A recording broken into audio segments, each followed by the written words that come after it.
कि तुमको तारीख ने पहले समझाया था,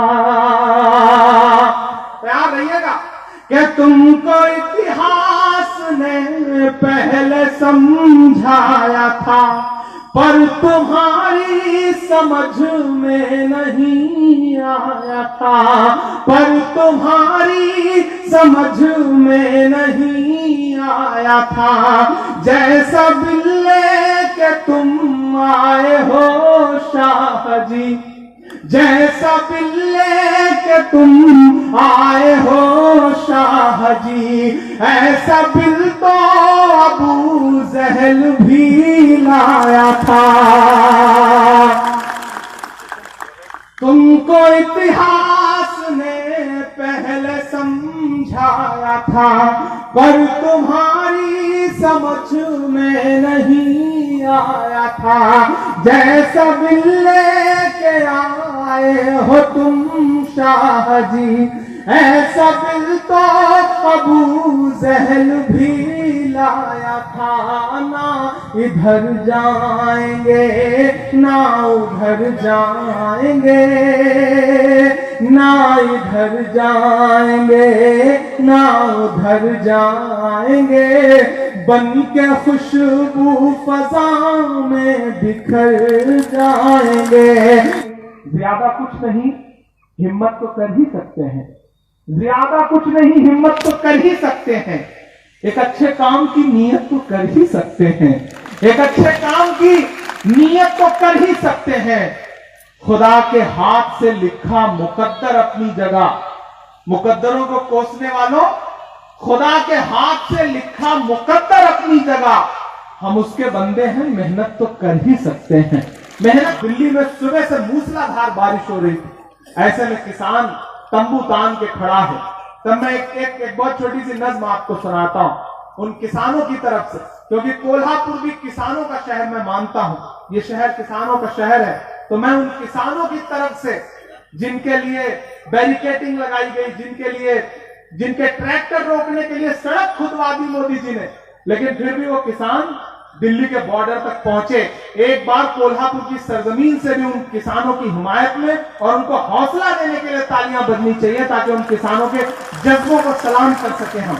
कि झूठे वतन परस्तों से और सत्ता के मक्कारों से, सत्ता के मक्कारों से, किसानों की तरफ से किसान बोल रहा है, मैं खुद भी एक तरह से किसान का बेटा हूं, तब ये नज्म पढ़ता हूं कि झूठे वतन परस्तों से और सत्ता के मक्कारों से, सत्ता के मक्कारों से, पूंजीपतियों के दलाल से, चोरों के सरदारों से, चोरों के सरदारों से, संसद में गूंगे खंभों से और बहरी दीवारों से, जाओ ये संदेशा कह दो अंबानी के यारों से, अपना हक हम छीन के लेंगे दिल्ली के दरबारों से,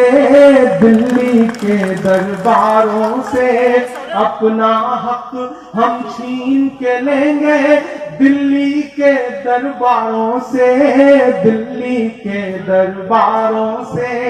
हम किसान अब नहीं रुकेंगे पानी की बौछारों से, पानी की बौछारों से। कि गेहूं चावल दाल बाजरा पीली पीली सरसों से, अपना तो गहरा नाता है जाने कितने बरसों से।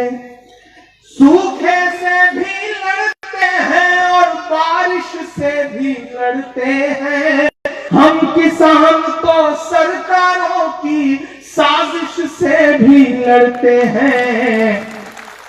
अब ये पांव नहीं ठहरेंगे तेरे नुकीले तारों से, तेरे नुकीले तारों से।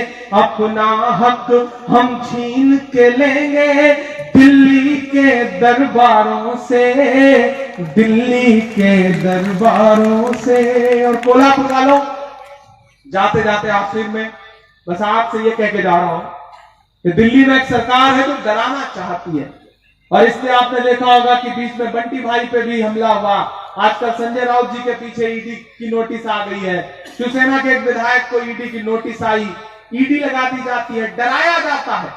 डराने की जो उनकी कोशिशें हैं, जो उनकी साजिशें हैं, वो हम पर आप पर तो मुसलसल चली ही आ रही हैं। मैं आखिर में एक नज्म पढ़ के आपसे विदा ले रहा हूं कि वक्त के हाकिमों बादशाहों सुनो। लेकिन इतनी खामोशी से सुनेंगे तो काम नहीं चलेगा। मुझे लगना चाहिए कि मैं कोल्हापुर में खड़ा हूं और सीरत मोहल्ला में खड़ा हूं। थोड़ा जिंदा दिली से सुनिए। महान बादशाह सिकंदर ने, बंटी भाई सुनिएगा एक बात, आजकल जो हुक्मरान बैठे हैं वो सिर्फ लच्छेदार भाषण देते हैं। ऐसे ही महान बादशाह सिकंदर ने यूनान फतेह किया। जब यूनान फतेह किया तो अपने घोड़े पर बैठ करके वो जीत का जश्न मनाने के लिए निकला। शहर में लोगों के बीच में निकला ये देखने के लिए कि मेरी जीत पर शहर कितना खुश है। लोग खुश थे, ढोल नगाड़े बज रहे थे, पटाखे फूट रहे थे। उसने एकाएक देखा कि सड़क के किनारे एक फकीर जो है वो कंबल ओढ़ के सो रहा है, चादर ओढ़ के सो रहा है। सिकंदर को गुस्सा आया। सिकंदर अपने घोड़े से उतर के उस फकीर के पास गया और उसे चादर में लिपटा देख के, सोता देख करके उसने जोर से लात मारी और उससे कहा, क्यों रे फकीर, मैंने शहर फतेह कर लिया, यूनान फतेह कर लिया, यूनान जीत लिया, शहर में जश्न मना रहा है और तू सो रहा है। तो फकीर ने उन्नीदी आंखों से सिकंदर को देखा और सिकंदर को देख करके कहा कि शहर जीतना बादशाह का काम है, लेकिन लात मारना गधे का काम है। क्या खुदा की कायनात में इंसानों की इतनी कमी हो गई थी जो उसने बादशाहत एक गधे के हाथ में सौंप दी? आप समझदार लोग हैं। हर दिन लात पड़ रही है, कभी ये बिला रहा है, कभी वो बिला रहा है, सिर्फ और सिर्फ उलझाया जा रहा है, कभी ये कानून कभी वो कानून, सिर्फ इसलिए कि आप सवाल ना कर सकें। आप सवाल ना कर सकें कि जो पेट्रोल और डीजल 40 रुपए में मिलना चाहिए वो 90 रुपए में क्यों मिल रहा है। आप सवाल ना कर सकें उनसे कि जो आपने 2 करोड़ नौकरियों का वादा किया था वो क्या हो गई। आप सवाल ना कर सकें उनसे कि लॉकडाउन के दौरान पूरा हिंदुस्तान सड़कों पे कैसे निकल आया, लोगों के पैरों में छाले कैसे पड़ गए। आप कोल्हापुर के लोग हैं, कोल्हापुर की चप्पलें बड़ी मशहूर हैं। आप चप्पल पहनाते हैं लोगों के कदमों में ताकि उनके छाले ना पड़ सके, उनके पैरों में कांटे ना चुभ सके। लेकिन हमारी सरकार ने क्या किया कि पूरे हिंदुस्तान के मजदूरों को सड़कों पर उतार दिया और 1200 किलोमीटर में दिल्ली में रहता हूं, मैंने अपनी आंखों से अपनी गोद में बच्चा लेकर के औरतों को 1,000 किलोमीटर पैदल चलते देखा है। मैंने देखा है वो मंजर, तब मैं यहां खड़ा होकर के ये नज्म पढ़ता हूं कि वक्त के हाकिमों बादशाहों सुनो। मेरा इशारा समझिएगा, मेरे मिसरे पहुंचाइएगा वहां तक। वहां जो छत पर बैठे हैं लोग वो बड़े चुपचाप बैठे हैं, थोड़ा सा आप भी शामिल हो, आपको भी शामिल होना पड़ेगा, आप बड़े जिंदा दिल लोग हैं। कि वक्त के हाकिमों बादशाहों सुनो, जुल्म की फौज के सरबराहों सुनो। हर दिन किसी ना किसी स्टेटमेंट किसी ना किसी स्टेट में दे देते हैं कि नहीं अभी जैसे ये इलेक्शन खत्म होगा हम फिर ये बिल ला देंगे, हम फिर इस पर काम शुरू करेंगे, हम फिर कागज देखना शुरू करेंगे। इमरान खड़ा है यहाँ पर और खड़ा होकर पूरी जिम्मेदारी से ये मिसरे पढ़ता है कि वक्त के हाकिमों बादशाहों सुनो, जुल्म की फौज के सरबराहों सुनो, कातिलों के सभी खैर खाहों सुनो, ऐ सियासत के मगरूर शाहों सुनो।